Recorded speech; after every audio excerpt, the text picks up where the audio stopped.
Okay, so you're almost there. You've got 2 more techniques left on your yellow belt sheet. Second to the last one is attacking mace. Now this one's teaching the student against a right step through punch. In this technique, I get a lot of times questions asked, well, what if they don't step through with the right leg? It doesn't matter. Eventually you'll learn how to do what if scenarios with these techniques, and the technique will fit against a drag up punch versus a right step through punch. Its ideal phase though is against a right step through punch. So just to make sure you understand, the opponent has their guard up here, they step through and they punch. Okay? We are going to mirror that image of our opponent by stepping back with our right leg. They're stepping forward with their right leg. We're retreating back with our right leg. Now, you'll hear me in classes a lot of times, and I won't get too much into this right now in this video, but in this tutorial, but really I look at this as you got clipped. Somebody got a piece of you. They actually popped you a little bit. They might not knock you out, but you got hit. I think that's a good way to explore this technique, and we can go further in that in our private lessons together. So the right leg steps back, and I utilize an inward block.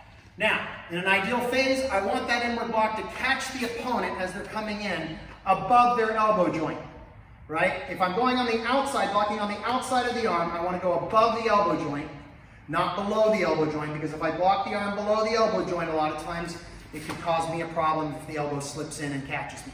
So we want to try to hit it just above the elbow joint if possible. The right leg, again, mirrors the opponent's action. Stepping back, inward block. Now my left hand will go into a check as I forward bow, immediately punching square right down into the rib cage, or the floating ribs there, okay, along meridians.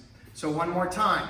Right leg steps back, inward block with the left, forward bow punch with the right, left hand staying up in check. Now the opponent just went here and got hit. So we're taking an assumption that they are moving slightly back.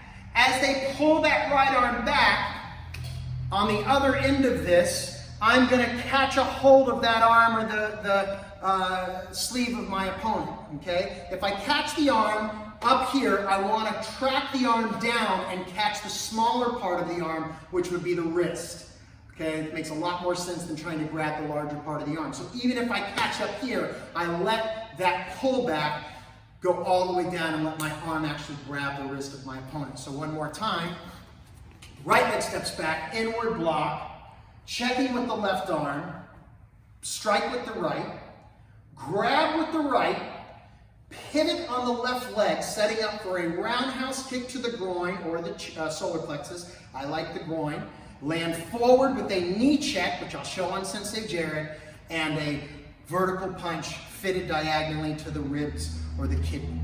Cross out, step back, on guard.